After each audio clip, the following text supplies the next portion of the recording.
thank you all for coming. My name is James, but some of you on YouTube may know me better as Gamadin. I host a YouTube channel and make recordings as often as I can and post them. Alright, I know on the pamphlet it says that I'm going to play the ocarina, and I do intend to do that, but that's not all I'm going to do. Let me start with a question. Who here have never heard of the ocarina until Legend of Zelda and the Ocarina of Time? Raise your hand. Come on. I know it. That's fine. I'm the exact same way.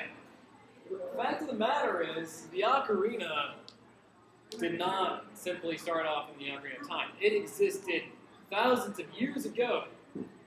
Everyone, hear me for a second. Everyone raise your hand, please. All of you, please. All of us? All of you, please. Now, I'm going to list off a series of years in thousands. When you think I've hit the number that it's at or greater, lower your hand. All right, we'll start off, and that's how, and we'll figure out how old it is from there. We'll start with 1,000. 1,000 years. 1,000 years. 2,000 years. Yes. Keep it up until I say the number, then lower. 3,000.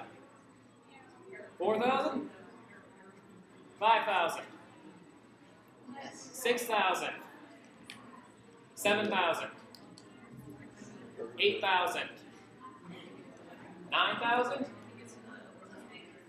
10,000. All down at 10,000. You guys are closest. The ocarina is mentions of history in the ocarina going back as early as 12,000 years ago. So yes, it's quite an expansive history. The ocarina became well known in China. Actually, that was where it was first developed.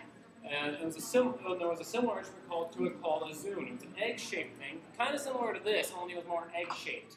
It didn't have a mouthpiece like this does. Like this does. It was more egg-shaped, so you would hold it more like this. And it usually had 6 holes. And then a mouthpiece, you go on kind of like you would a jar or a bottle. That was the earliest mention of the ocarina in history. But the ocarina was also popular in the Mesoamerican cultures, such as the Aztecs and Mayans. And this is where this comes from. This is a replica of it, not the original deal, but this is called a Peruvian pendant ocarina. It is the same ocarina that was found by Hernando Cortez in the Mesoamerican expeditions, and through Cortez, it was brought back to European countries, where it became popular as a children's toy. And that's where we get this. This is a different style, but it's basically what's known as an English pendant ocarina, because it was popular in the European countries, England especially. The ocarina did not get its familiar shape until the 19th century. I believe it's 1876. It was invented in, I don't know exactly the city, but it was invented in Italy in 1876 by an artist by the name of Giuseppe Donati. And that's where it got the familiar sweet potato shape, which is called a sweet potato ocarina, a transverse ocarina, or as it was known back then, a classical ocarina. And they continue to remain popular in the European countries for many, many years to come, but there's not really a whole lot of development and acclaim to them, I think, personally, because maybe they got overwritten by the more classical instruments. And obviously, it came back full swing in popularity with the introduction, 12 years ago, 13 years ago now, of The Legend of Zelda and the Ocarina of Time. You all know this all too well, I'm sure. So, Can you play it? yes, I can. It's actually very easy to learn to play the ocarina, but that's basically history. And since then, companies and makers all over the world have developed different styles of ocarinas, as I have here. So basically, Peruvian pendant, English, classical.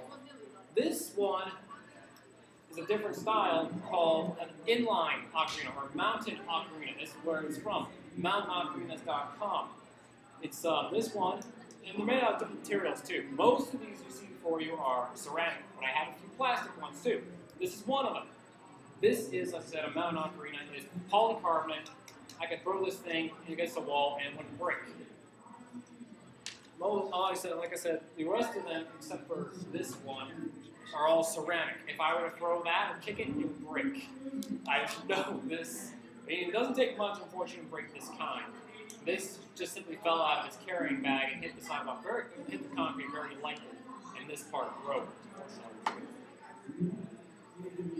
As you can see, I also have them varying from ranges too. These two are standard 12 holes. Ocarinas vary in ranges from anywhere from 4 to 6 to 10, 12 holes. That's a standard size ocarina. It expands beyond that, though. Makers have been inventing double ocarinas. Basically, it gives you 2 octaves instead of the 1.5 that the regular 12-hole octave does. And some have even gone farther to develop a triple ocarina and even quadruple ocarinas. I can't imagine why you would ever want to use a quadruple ocarina, because every time you add on another octave, you have to add on, you see those holes there? Those are the air chambers. You have to become proficient at switching the air chambers. I can do it pretty well on double. I'm still very inexperienced with triple. So, I really thought this was going to take longer than it has. Does anybody have any questions for me?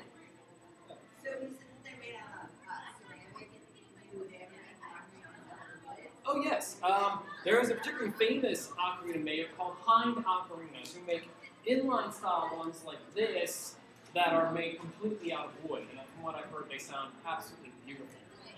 Anybody else? I should play a song. I want to see somebody. You want to see someone play a song? Got a cat claw back there. I got a cat claw. Ocarinas, depending upon the type and the range, can vary anywhere from $20 all up to several $100, depending upon the condition and the material as well. Most ceramic ocarinas I see, they range somewhere in the 70s to 100s.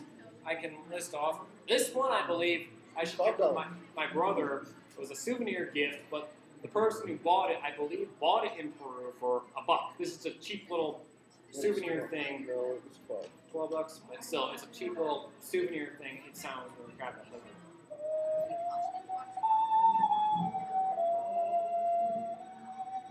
Hear that airy sound? It doesn't sound very good. That was $12 apparently. A friend of my mother's gave it to my brother here, and he gave it to me for this. I have it in my collection just to say I have it. This one is a songbird. It's called Tai Chi Pendant Ocarina, and it's a 6-hole ocarina. But because of diatonic scales and all that, and sharps and flats, you can play. I believe it's 8 to 10 notes. I'm not entirely positive on that, but this sounds like this.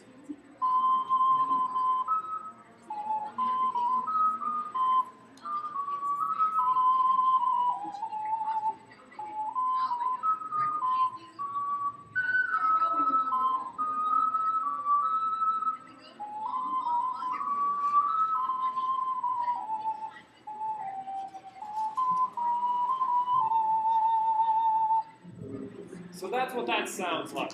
Pendants, thank you. Pendants range just like all the other ocarinas. They range from soprano, like this one is, down to alto, tenor, and bass. Usually all ocarinas are tuned for that. And the blue one. This blue one, Yes. obviously I have to, in tradition, this is a 12-hole. Obviously it is an Ocarina of Time replica. It comes from Songbird Ocarina as well, same as that pendant, and it's obvious. It sounds like this.